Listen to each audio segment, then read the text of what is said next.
దేవుని గూర్చి చెప్పిన దేవుడే, దేవుని గూర్చి చెప్పిన దేవుడే. తన కొరకు ఆనాడు చెప్పాడు యేసే గదా, తన కొరకు ప్రతిరోజు చెప్పాలి నీవే గదా.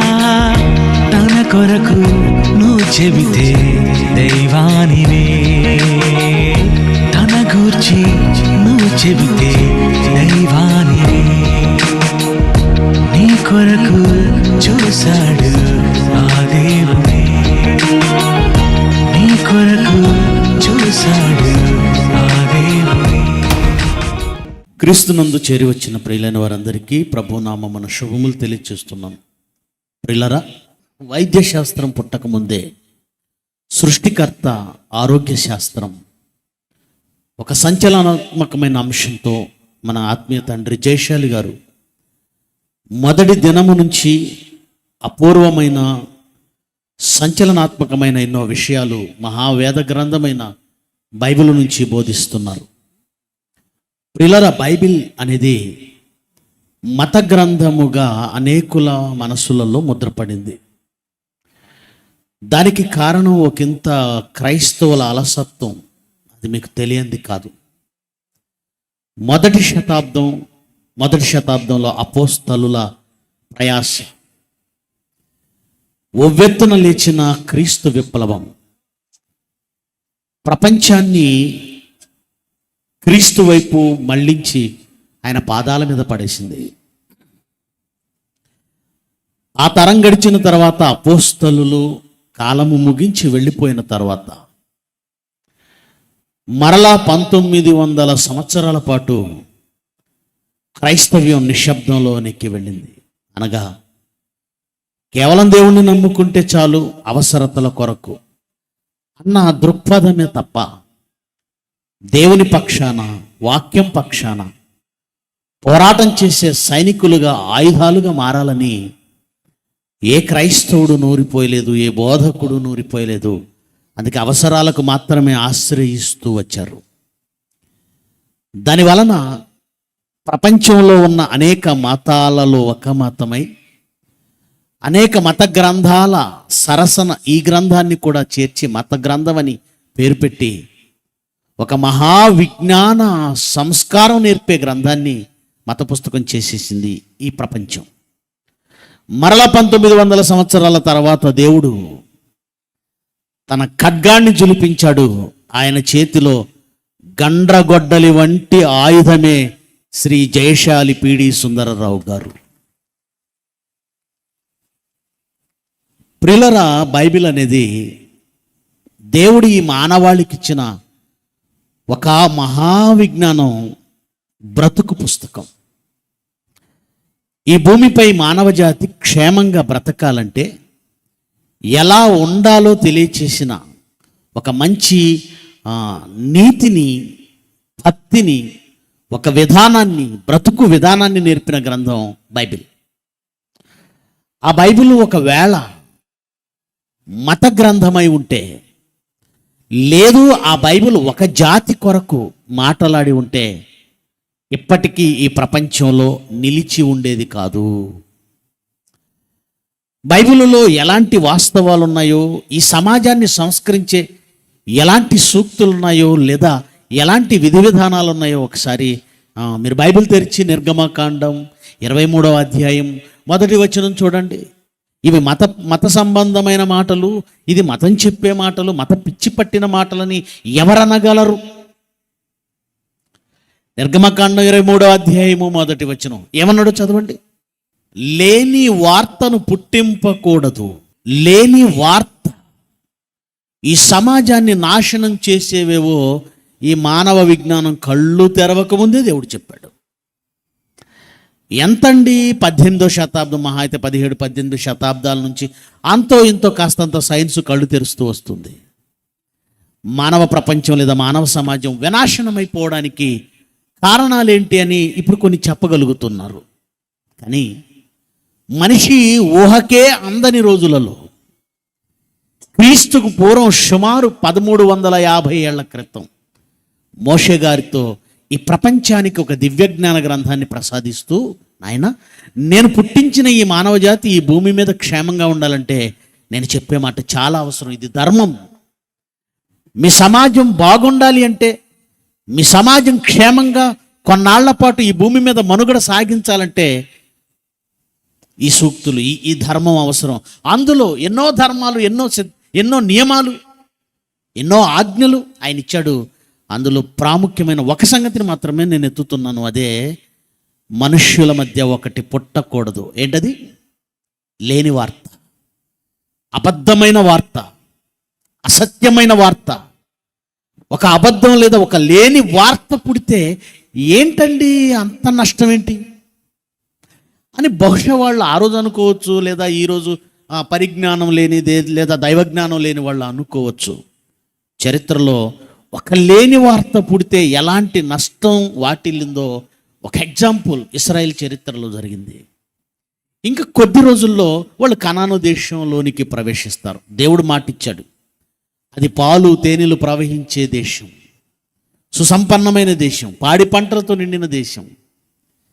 మీకు ఇవ్వబోతున్నాను కదా, మీరు వెళ్ళేలోపు ఒక్కసారి వెళ్ళి చూసుకొని వస్తారా?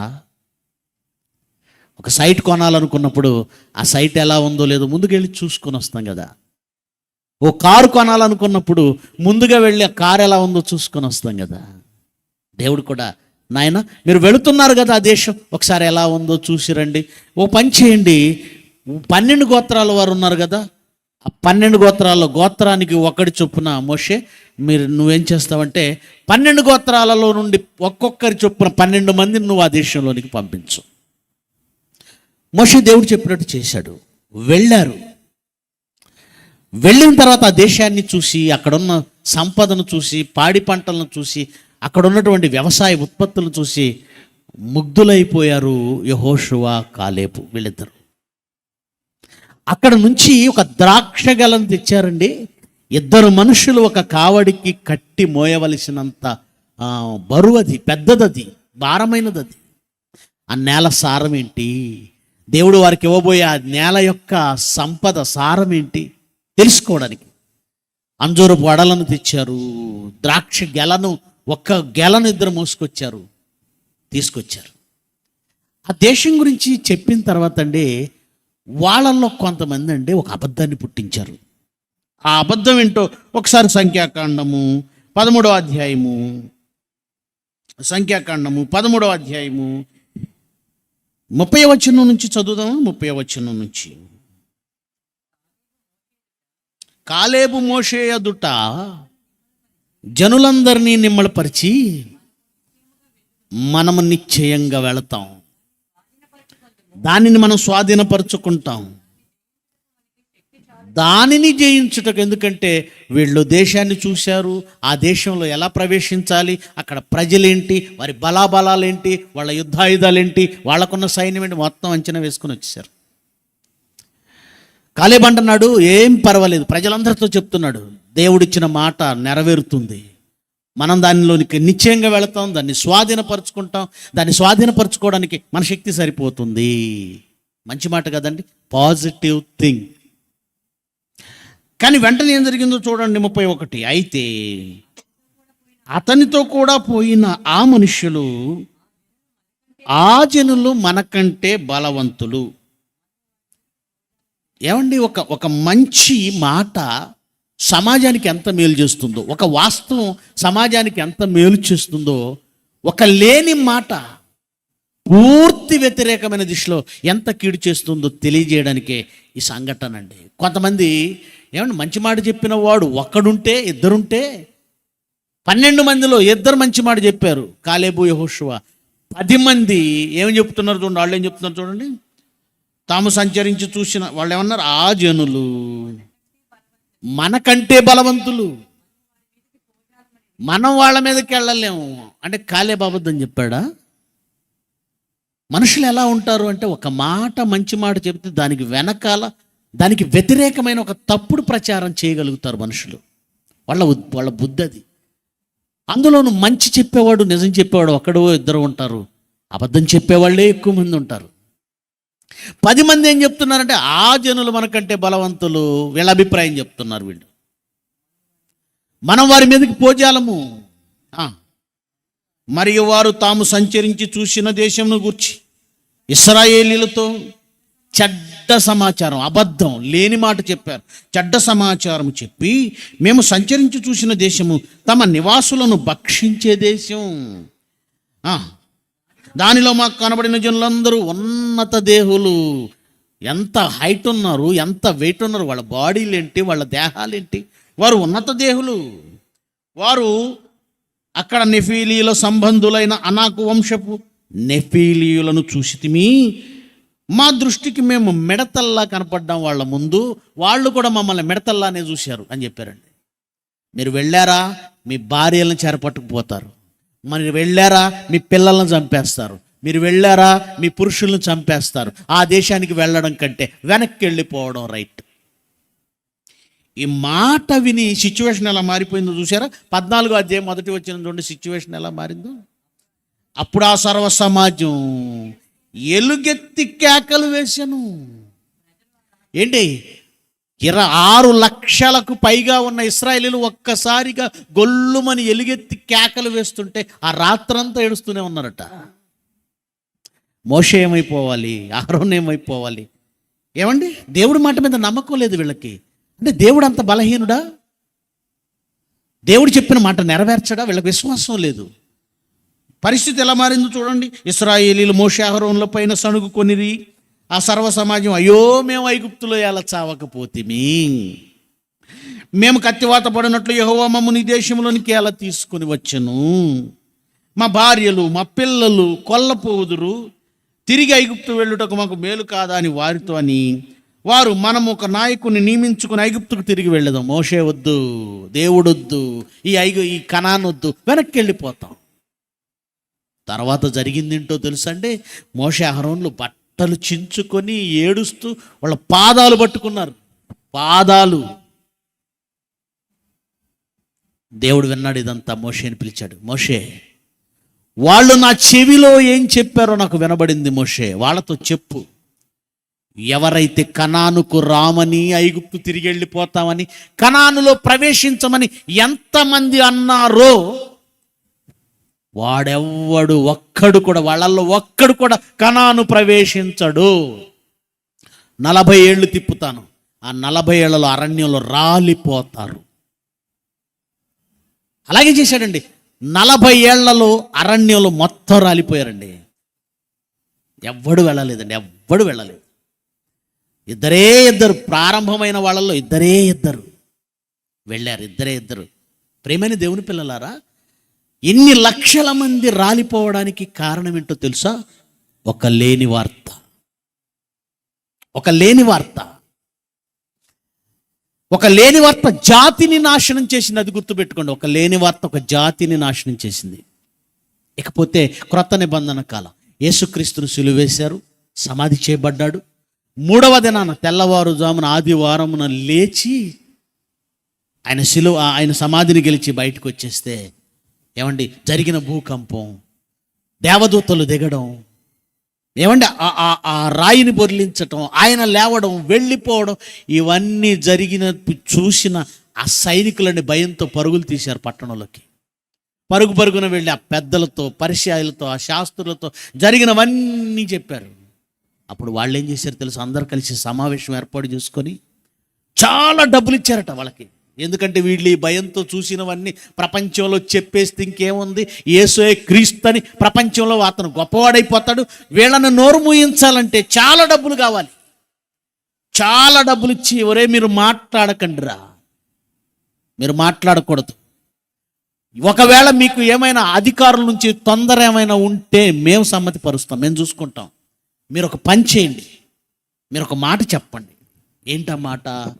మేము నిద్రపోవచ్చుండగా ఆయన లేవలేదు, మేము నిద్రపోవచ్చుండగా ఆయన శిష్యులు వచ్చి ఆయన ఏం చేశారు? ఎత్తుకొని పోయారన్న మాట మీరు చెప్పండి. అదే మత్తయి సువార్త 28వ అధ్యాయం 15వ వచనం నుంచి ఉంటుంది, మీరు చదవండి. ఒక మాట నన్ను చాలా బాధపరిచిందండి. అదేంటో తెలుసా? ఒకసారి చదువుదాం. 28వ అధ్యాయం 15వ వచనం. ఏ డబ్బు అయితే చూశారో, డబ్బు ఎంతటి సత్యాన్ని ఆయన అబద్ధంగా మార్చగలదు. గుర్తుపెట్టుకోండి. డబ్బు చరిత్రను మార్చేస్తుంది, సంఘటనలను మార్చేస్తుంది, జరిగిన యథార్థాలను మార్చేస్తుంది. డబ్బు తీసుకుని వాళ్ళు ఏం చెప్పారు తెలుసా? చదవండి. ఆ ద్రవ్యం తీసుకొని తమకు బోధింపబడిన ప్రకారము చేసిరి. ఈ మాట యూదులలో వ్యాపించి, ఏ మాట? ఆయన ఏం చచ్చిపోయి లేవలేదు, యేసుక్రీస్తు శిష్యులు వచ్చి శవాన్ని ఎత్తుకెళ్ళిపోయి ఖాళీ సమాధి చూపించి ఆయన లేచాడని ప్రచారం చేస్తున్నారు. నిజం అది కాదు. ఆయన లేచాడన్నమాట నిజం కాదు. ఆయన్ని ఎత్తుకొని పోయి తప్పుడు ప్రచారం చేస్తున్నారు. ఈ మాట యూదులలో వ్యాపించి ప్రసిద్ధం, చిన్నగా కాదు, ప్రసిద్ధం. ఒక అబద్ధం చరిత్రలో ఎప్పటికీ ప్రసిద్ధం. దాని పర్యవసానం ఏంటో తెలుసా? ఎప్పటికీ యూదులు యేసుక్రీస్తును అంగీకరించరు. ఇదే మాటను అంగీకరించిన ఇస్లాం సోదరులు ఇప్పటికీ యేసుక్రీస్తును నమ్మరు. మొదటి శతాబ్దంలో ఎవడో పుట్టించిన ఒక అబద్ధం కొన్ని తరాలుగా, కొన్ని లక్షల కోట్ల మంది, అటు ఇస్లాం సోదరులు కావచ్చు, ఇటు యూదులు కావచ్చు, క్రీస్తును నమ్మకుండా నిత్య నరకానికి పోవడానికి కారణమైంది ఒక అబద్ధం. అందుకే భవిష్యత్తు ఎరిగిన దేవుడు ఒక్క మాట ప్రకృతి చక్రానికి చిచ్చు పెడుతుందని తెలిసిన దేవుడు ప్రారంభంలోనే తన గ్రంథంలో ఈ సమాజం మేలుకోరి, నాయన లేని వార్త పుట్టకూడదు, లేని వార్త పుట్టకూడదు. ఆ లేని వార్త దేవునినే కనుమరుగు చేసింది మనుషుల మధ్య. యేసే క్రీస్తు అన్న ఒక వాస్తవాన్ని కనుమరుగు చేసింది. కొన్ని కోట్ల మంది నరకానికి వెళ్ళిపోవడానికి కారణమైంది. ప్రియులారా, చరిత్రలో ఒక అబద్ధం పుడితే ఎంత నష్టం జరుగుతుందో యథార్థమైనటువంటి సంఘటనలు బైబిల్లో మీరు చూశారు. అయితే ఎప్పటికీ చరిత్రలో ఒక అబద్ధం వాస్తవాలను అణిచిపెట్టి అబద్ధం వైపు సమాజాన్ని తిప్పి పూర్తిగా దేవుడికి దూరంగా తీసుకెళ్ళింది. అదే శాస్త్రం. ఆ శాస్త్రంపై ఆధారపడిన చరిత్ర. శాస్త్రం ఏమండి? వైద్య శాస్త్రం పుట్టకముందే సృష్టికర్త ఆరోగ్య శాస్త్రం. మన తండ్రి జయశాలి గారండి, ఆయన యూనిక్. ఎవరో చెప్పి, ఎవరో చూపిన బాటలో నడవడం అందరూ చేస్తారండి. ట్రెండ్ అంటారు దాన్ని, ఒకడొకటి ఫాలో అయితే వెళ్ళిపోవడమే. కానీ ఎవ్వడూ లేని సమాజంలో తాను ఒంటరిగా కూర్చొని దేవుడు ఈ సమాజంలో, దైవగ్రంథం ఈ సమాజంలో ఒక మత పుస్తకంగా ముద్రపడ్డం ఏంటని దానిని అహర్నిశలు పరిశోధించి 25 ఏళ్ళు కష్టపడి చూసిన ఆయన పొలికేక పెట్టాడు. ఆ గుండెల్లో నుంచి ఒక కేక బద్దలై వచ్చింది. సకల శాస్త్రాలను తలదన్నే బైబిల్ ఇది.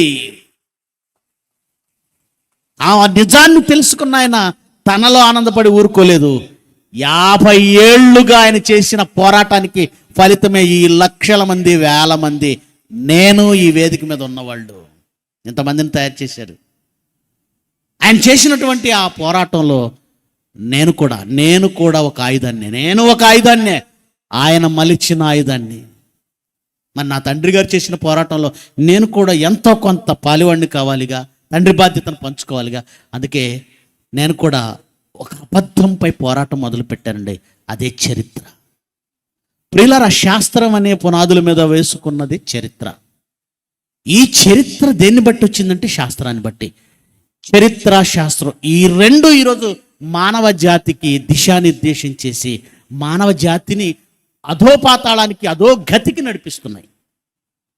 ఏంటా చరిత్ర, ఏంటా శాస్త్రం అంటే, మానవుని ప్రారంభం దేవుడు అని ఈ ప్రపంచానికి బైబిల్ చెప్పిన వాస్తవం తెలిపుంటే ఆ ప్రారంభం దగ్గరికే ఈ మానవ జాతి పరుగులు తీసేది.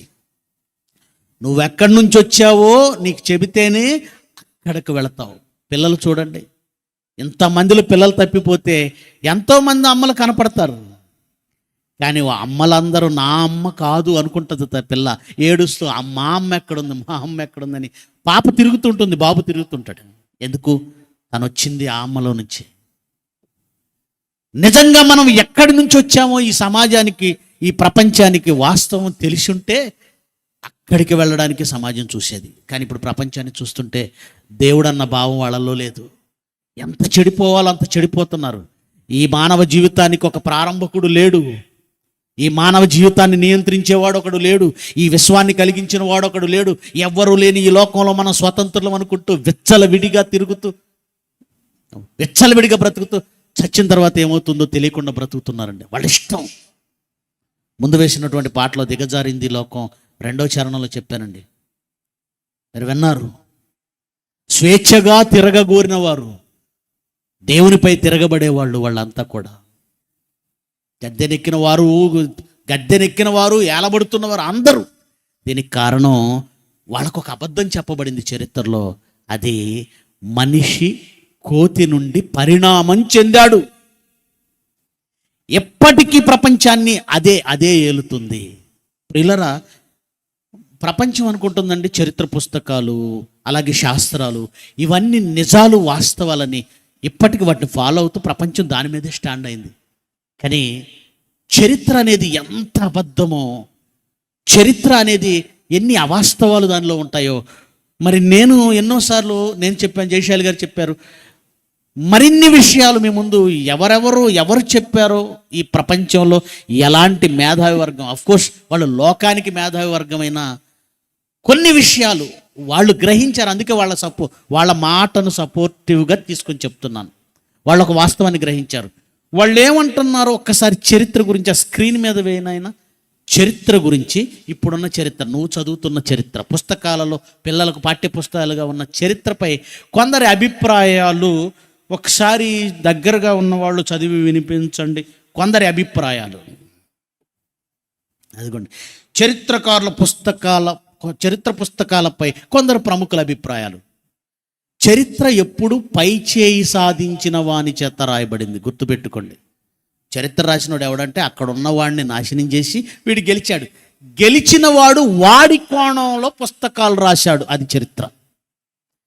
చరిత్ర ఎప్పుడు పై చేయి సాధించిన వాని చేత రాయబడింది. 2 సంస్కృతుల మధ్య సంఘర్షణ ఏర్పడినప్పుడు అందులో గెలిచిన వాడు చరిత్ర పుస్తకాలు రాసుకున్నాడు. తన పుస్తకాలలో తనను తాను కీర్తించుకొని తన శత్రువుని నాశనం చేశాడు. ఏమండి, ప్రజెంట్ రగులుతున్న ఒక బర్నింగ్ ఇష్యూ మీకు చెప్తానండి.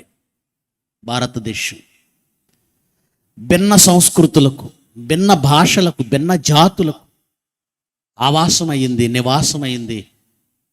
సకల జనులు బ్రతికే ఉపఖండమైంది. హిందూ, ముస్లిం, సిక్, జైను సమస్తమైనటువంటి జనులు ఇక్కడ ఉన్నారు. వారి మధ్య ఒక అబద్ధం పుట్టిందండి. ఆ అబద్ధం దేశంలో ఉన్న ప్రజల్ని ఎలా నాశనం వైపు తీసుకెళ్తుందో ప్రస్తుతం రగులుతున్న ఒక ఇష్యూ గురించి చెప్తాం. క్రీస్తు శకం 1528-29లో అప్పటి మొఘల్ చక్రవర్తి ఉత్తరప్రదేశ్లో బాబర్, అప్పటి మొఘల్ చక్రవర్తి బాబర్ ఉత్తరప్రదేశ్లో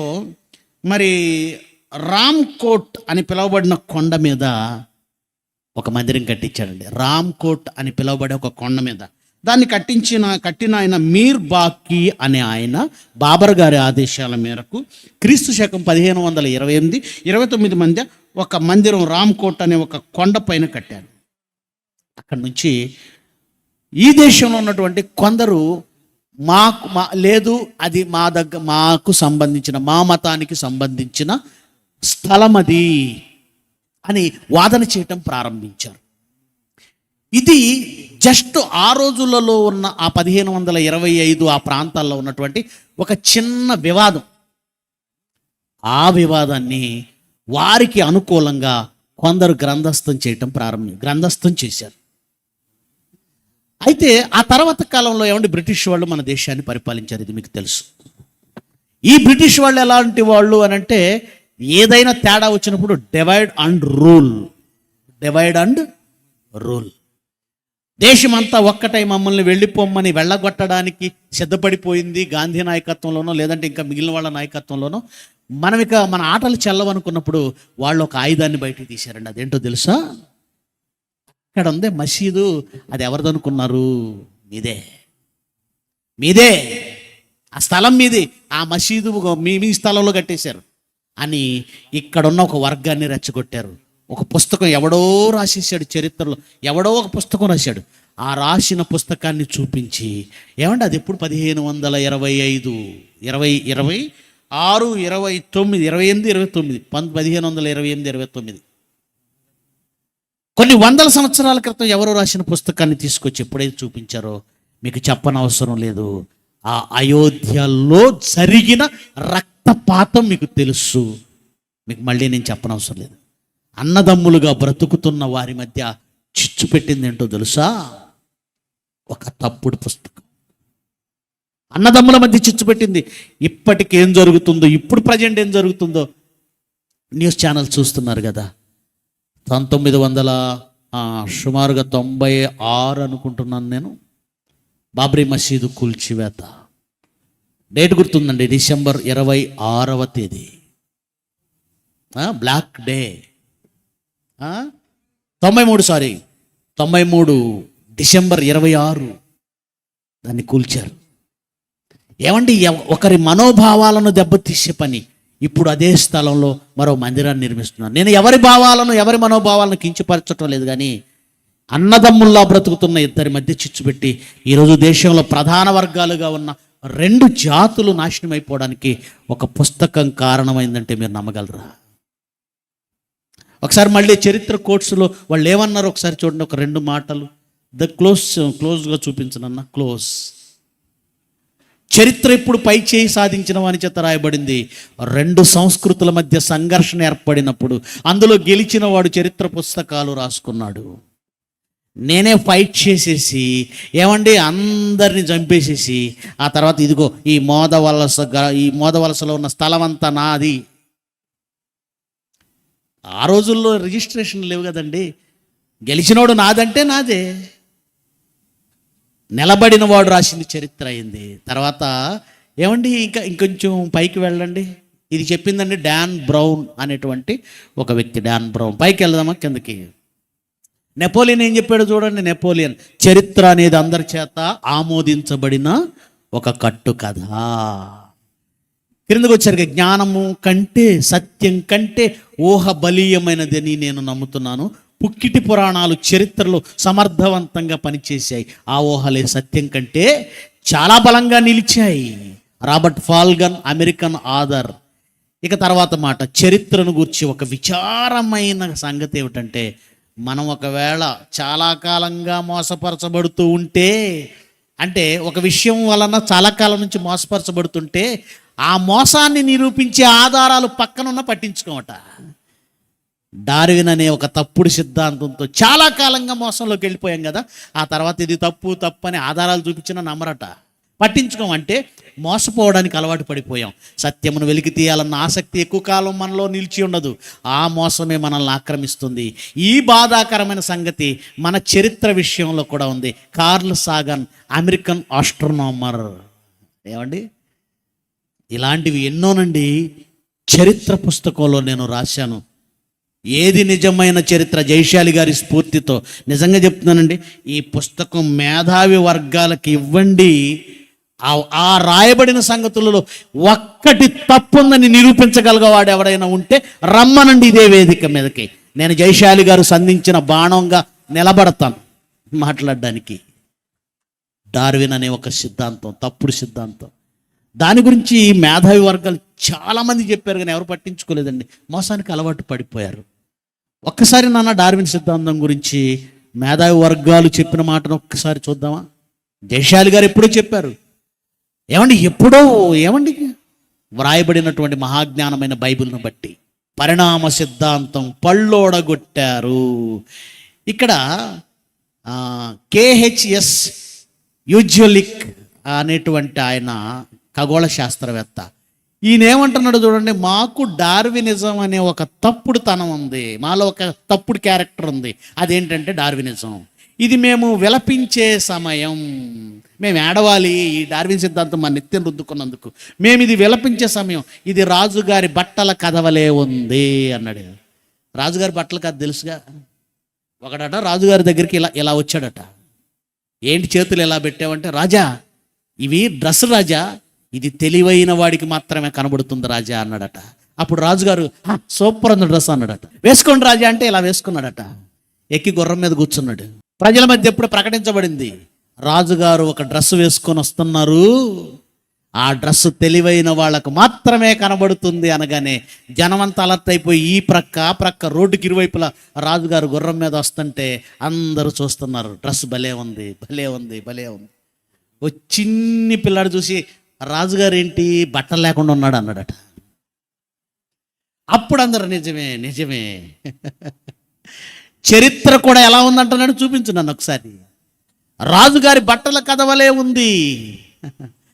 తర్వాత కొటేషన్ చూడండి. 20 ఏళ్లుగా పనిచేస్తున్న పరిణామ సిద్ధాంతానికి ఒక్క ఆధారం కూడా దొరకలేదని, ప్రపంచాన్ని ఎంతకాలం తప్పుదారి పట్టించవచ్చనే విషయం నాకు పెద్ద షాక్.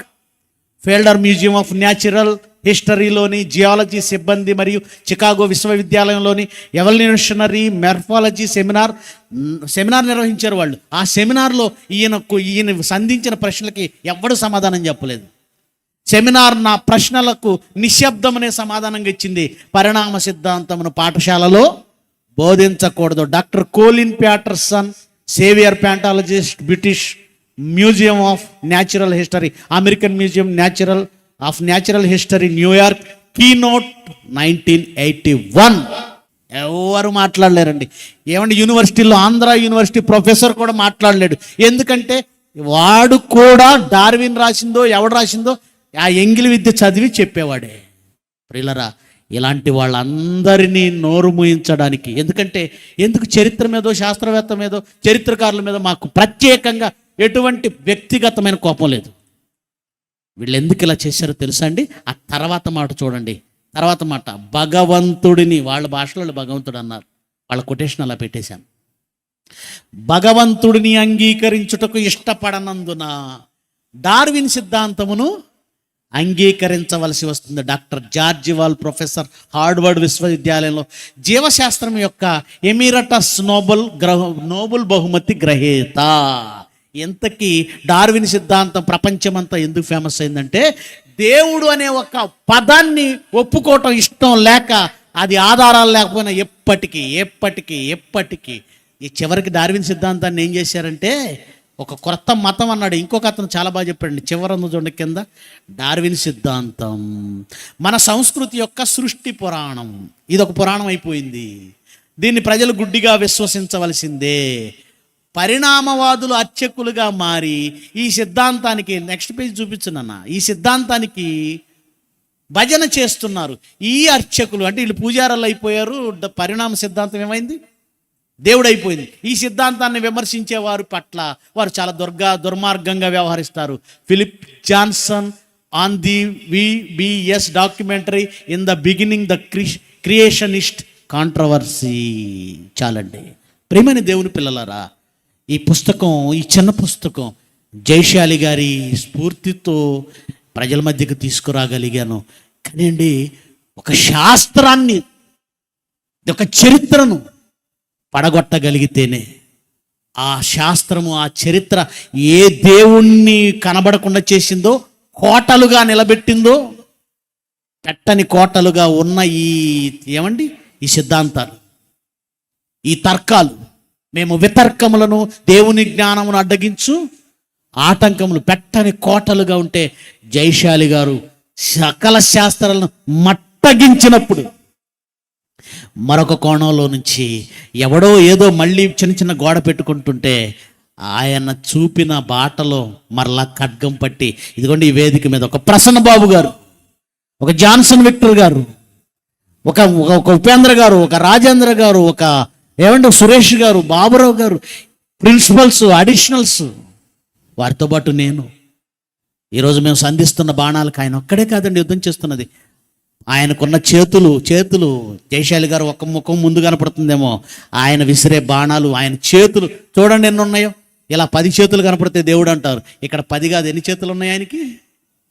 కొన్ని వందలు, మీలో కొన్ని లక్షలు.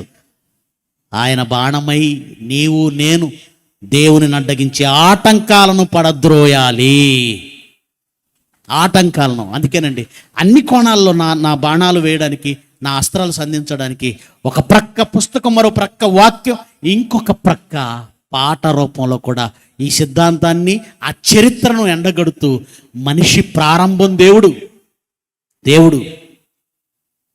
ఆడదే ఆధారం అన్నాడు ఒకడు. ఆడదే ఆధారం అట, మన కథ ఆడనే ఆరంభం అట. అంటే ఇక్కడ కూడా దేవుడి దాకా వెళ్ళడు వీడు. మరొకడేమో మన ఆధారం, మన ప్రారంభం కోతి అన్నాడు. ఆడది కాదు నీ ప్రారంభం, కోతికి రాదు మీ ప్రారంభం, దేవుడు అని తెలియజెప్పడానికి ఒక పాట రాశానండి. జయశైల్ గారు మాట్లాడుతూ బైబిల్ ఓపెన్ యూనివర్సిటీ ఇండియా ఇంటర్నేషనల్లో ఒక క్రొత్త వరవడి సృష్టించిన ఆయన కింగ్ జాన్సన్ విక్టర్ గారు. పాటలు రచన కానీ, ఆయన చేసినటువంటి కూర్పు కానీ, ఆయన ఇచ్చిన సంగీతం కానీ. మరి అన్నను మనం ఈ భూమి మీద ఆయన స్నేహాన్ని అనుభవించినంత కాలం ఎంతో సంతోషంగా ఉన్నాం. ఇప్పుడు తన పని ముగించి ఆయన మనల్ని విడిచి విశ్రాంతిలో ఉన్నాడు. జయశైల్ గారు ఒక 4 వారాల క్రితం అనుకుంటాను, ఒక 4-5 వారాల క్రితం, ఈ సంవత్సరం వరకు పాటలు బాగుంటాయి, నెక్స్ట్ ఇయర్ పాటలు బాగోకపోవచ్చు, ఎందుకంటే జాన్సన్ లేడు, పాటలు లేవు. ఆ మాట నన్ను తీవ్రంగా కలిచివేసిందండి. నిజమే, అన్న లేడు, ప్రయత్నం చేద్దాం. డాడీ మాట అన్నారు, ఏదైనా ప్రయత్నం చేయాలి, ఒక చిన్న ప్రయత్నం చేయాలి. అన్నంత గొప్పగా రాయకపోయినా కొంచెం ప్రయత్నం చేద్దాం. దేవుణ్ణి సంతోషపెట్టాలి, డాడీని సంతోషపెట్టాలి. నిజమే, అన్నంత గొప్పగా ఎవరు రాయలేరు. మరి ఆ పాటలు ఆయన వెళ్ళిపోయిన తర్వాత ఆ పని ఆగిపోతే ఎలా? మొదటి శతాబ్దంలో అపోస్తలులు వెళ్ళిపోయిన తర్వాత ఆ పని ఆగిపోతే ఎలా? జయశైలి గారిని దేవుడు మళ్ళీ నిలబెట్టుకున్నాడు. మనుషులు వెళ్ళిపోయినా ఆ పని ఆగకూడదు. అందుకే నా ప్రయత్నం నేను చేద్దాం. అన్నయ్య రాశారు చాలా అద్భుతమైన పాట, 1000 ఏండ్లొక యుగమైన, చాలా వండర్ఫుల్. నేను కూడా ప్రయత్నం చేద్దాం, దేవుడే సహాయం చేస్తాడు. గొప్ప రచయితలు ఏం కాదు మనం, కానీ ప్రయత్నం చేస్తే దేవుడిని అడిగి తీస్తాడు కదా. ఒక ప్రయత్నం చేశాను. ఈ పాటను జాన్సన్ అన్నని కూడా మనసులో పెట్టుకున్నాను. ఎందుకంటే ఆయన నాకు జ్ఞానం పంచాడు, మీ అందరికి జ్ఞానం పంచాడు, పాటలు ఇచ్చాడు, సంగీతం ఇచ్చాడు. ఆయన ఇచ్చినటువంటి జ్ఞాన సాహిత్య సంపదకు మనం ఏం రుణం తీర్చుకోలేదు. నేను ఆయనకి ఏమి ఇవ్వలేదు, మీరు ఆయనకి ఏమి ఇవ్వలేదు. ఈ ఒక్క పాటను ఆయనకి డెడికేట్ చేయడానికి నేను ఇష్టపడుతున్నాను. సృష్టిలో మానవ జన్మ గొప్పదన్నారు, కానీ ఆ జన్మ ప్రారంభం గొప్పదని ఎవరూ చెప్పలేదు. ఆడదే ఆధారమని, మన కథ ఆడనే ఆరంభమని ఒక కవి అంటే, మనిషి జన్మ కోతి నుండి ప్రారంభమని ఒక శాస్త్రవేత్త అన్నాడు. రోటిలో వేసి రోకటితో దంచినా మూర్ఖుని మూఢత వదలదన్నట్లు ఎన్నిసార్లు చెప్పినా ఎప్పటికీ పరిపూర్ణ జ్ఞానం పొందలేని మూర్ఖులైన ఈ ప్రపంచ చరిత్రకారులను, శాస్త్రవేత్తలను సవాలు చేస్తూ మనిషి ప్రారంభం పరమాత్ముడే అని చాటి చెప్పే ఈ పాటను తిలకించండి. ఆడదే ఆధారమా మన కథ, ఆడనే ఆరంభమా మన కథ, ఆడనే ఆరంభమా.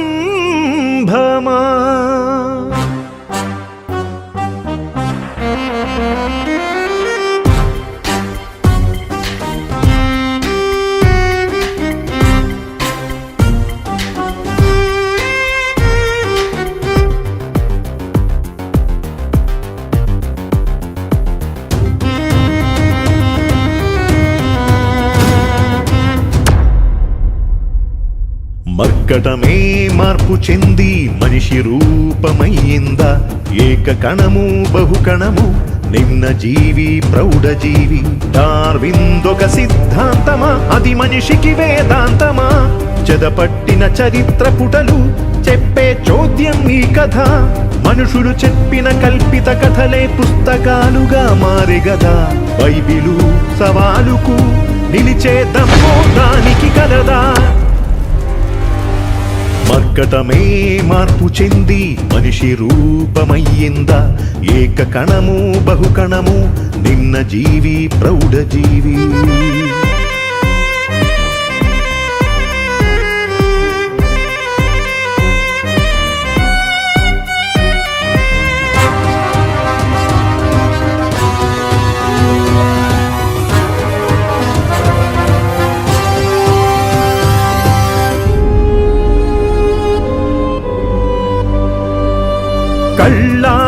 చూసినోడే కేసులో సాక్షవుతాడు, ముందు వెనుక తెలియనోడు చరిత్రలా రాస్తాడు.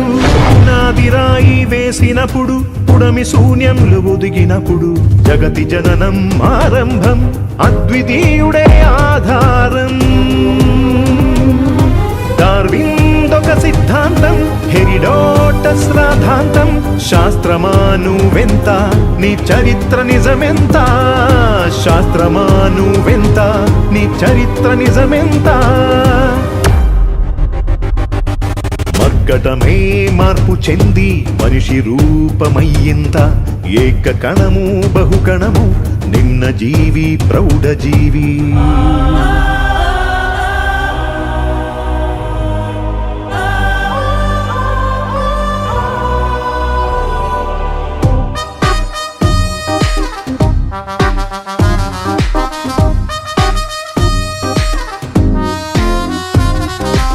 ఎవడు శాస్త్రవేత్త, ఎవడు చరిత్రకారుడు, వాడికి సరిపోయిన బాణం. ఈవేళ నాకు బాణం దొరికింది, సంతోష్. చరిత్రకారుల గొడ్డలోడ తీసి నడి రోడ్డు మీద నిలబెడుతుంది బైబిల్. విల్లునికి బిగిస్తాను తన్నాయి, శత్రువు గుండెలు చీల్చాలి, చరిత్ర పుటలు చిరిగిపోవాలి, చరిత్ర పుటలు చిరిగిపోవాలి.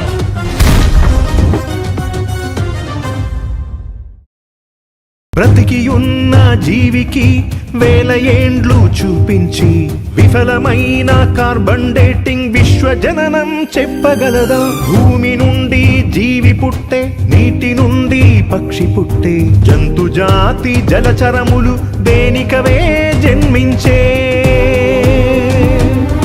విలువేలేని సిద్ధాంతం వినువారికది విషతుల్యం. ఆది నుండి ఉన్నవాడు, అంతయు కలిగించినవాడు, వాస్తవాన్నే రాశాడు, వ్యాజ్యమాడు అన్నాడు. చరిత్ర జరిగిపోతా రానా దగ్గరికి ఒకళ్ళేరా నేర్పిస్తానికి చరిత్ర ఏంటో. మర్కటమే మార్పు చెంది మనిషి రూపమయ్యిందా, ఏక కణము బహుకణము, నిన్న జీవి ప్రౌఢ జీవి.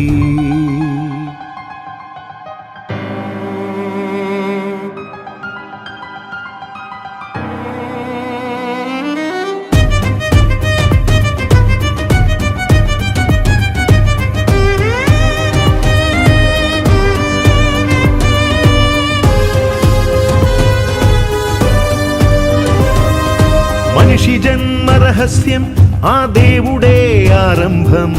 జగతి ముందు నీ జన్మం, నువ్వు దేవుని ప్రతిరూపం. ఈ పరిణామ సిద్ధాంతం పనికి మాలిన రాద్ధాంతం. కోతి మనిషిగా మారేనన్న రుజువులన్నీ అబద్ధం. చరిత్రకారులారా, మీ గతమును చెప్పగలరా? శాస్త్రమానువెంత, నీ చరిత్ర నిజమెంత? శాస్త్రమానువెంత, నీ చరిత్ర నిజమెంత? మర్కటమే మార్పు చెంది మనిషి రూపమయ్యిందా, ఏక కణము బహుకణము, నిన్న జీవి ప్రౌఢ జీవి.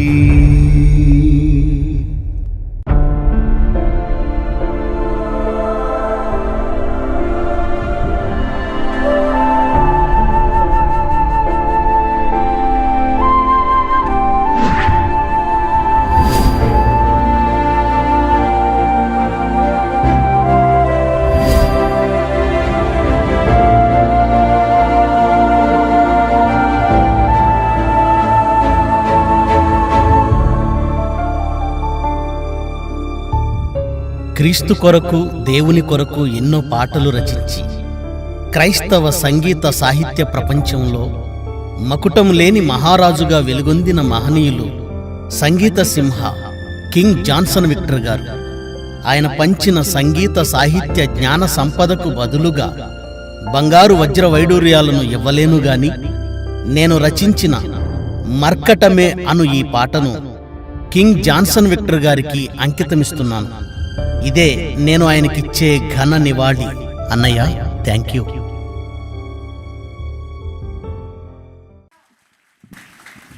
జైశాలి గారు, జాన్సన్ విక్టర్ గారు, ప్రసన్నబాబు గారు, వాళ్ళేనండి మాకు స్ఫూర్తి.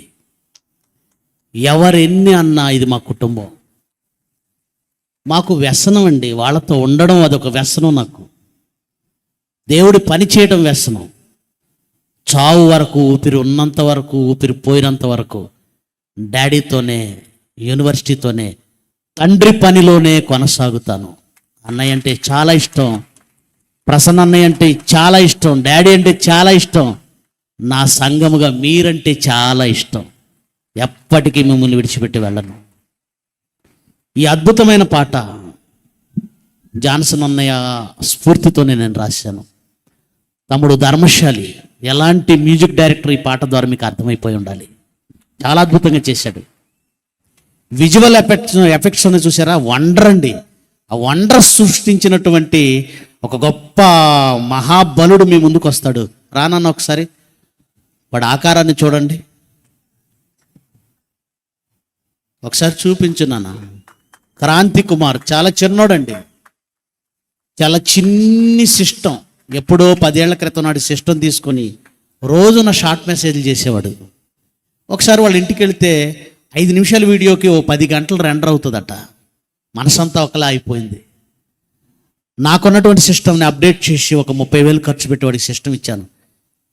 ఆ సిస్టంతోనే ఈ వండర్ సృష్టించాడు. వెరీ గుడ్ నాన్న, గాడ్ బ్లెస్ యూ. ప్రిల్లరా, ఈ పుస్తకం, ఈ ప్రసంగాలు, ఈ పాటలు దేవునికి అడ్డుగా నిలిచిన చరిత్ర కోటలను కూల్చేస్తాయి. మీరు కూడా అలాగే జయశాలి గారు సంధించిన బాణాలుగా మారి, మనం ఊరికే పుట్టలేదండి, కారణ జన్ములం. ఈ భూమి మీద తిని తాగి సంతోషించడానికి రాలేదండి. ఏదో ప్రార్థన చేసుకుంటూ అవసరాలు తీర్చుకుంటూ జీవితాన్ని గడిపేయడానికి రాలేదండి. ఏదో సాధించాలి, దేవుని కొరకు ఏదో సాధించాలి. దేవుని చరిత్ర పుటల్లో నువ్వు నేను నిలిచిపోవాలి. అదే మన తండ్రి జయశాలి గారు స్పష్టంగా మన కళ్ళ ముందు లైవ్ ఎగ్జాంపుల్. ఆయన జీవితం మనకు మాదిరి. అలాంటి మహనీయుడు సకల శాస్త్రాలను తలదన్నుతూ ఈరోజు మరో శాస్త్రాన్ని మట్టగలపడానికే ఈ సెమినార్లో ఆయన మాట్లాడుతున్నారు. వైద్య శాస్త్రం పుట్టక ముందే సృష్టికర్త, ఆరోగ్య శాస్త్రం. ఆ మహనీయుని మాటలు విందాం. మరి తండ్రి గారి మాటల కొరకు నేను కూడా మీతో పాటు ఎదురు చూస్తున్నాను. తల్లవంచండి, ప్రార్థన చేసుకుందాం. మహోన్నతుడు వగు మా తండ్రి, మేము మీ కొరకు నీతి కార్యములు సాగించాలని మీరు చేసిన పని, పనిముట్లం మేము, నీతి సాధనాలం మేము.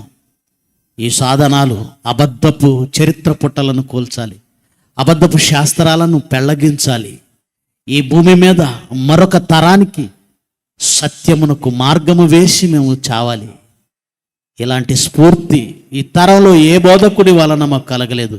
మీ కుమారుడు మా ఆత్మీయ తండ్రి జయశాలి గారి వలనే మీ కుమారునికి మంచి ఆరోగ్యమాయుష్ ఇచ్చి నాలాంటి వారందరిని తీర్చిదిద్దుటకు మరింత కాలము మీ కుమారుని కొరకు పొడిగించమని అర్థిస్తూ, మీ కుమారుడు నిలవబడి మాట్లాడుచుండగా సమయోచితమైన జ్ఞానము తన నోట ఉంచి అనేకులుగా ఉన్న మమ్మను హెచ్చరించమని అర్థిస్తూ, యేసుక్రీస్తు వారి శ్రేష్టమైన నామమున ఈ ప్రార్థన సమర్పిస్తున్నాము తండ్రి. ఆమెన్. మీ అందరికీ వందనాలు.